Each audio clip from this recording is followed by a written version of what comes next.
Người đâu mà đã thật thà, lại dễ thương và đáng yêu. Em chỉ muốn mọi ngày cùng anh sớm hôm, chẳng nơi đâu buồn lo. Vì yêu rồi em chỉ cần người ở bên dù ở đâu em.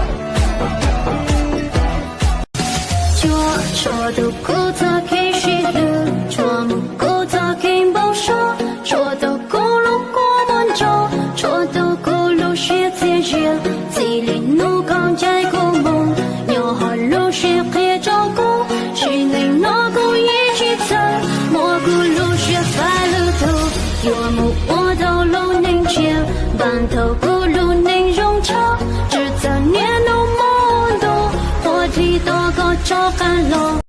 这个梦不如是好热闹，本来刚才就照顾一没有，我故猜对梦，乱七都故梦，搞梦không từ lừa của ý愿đó có một.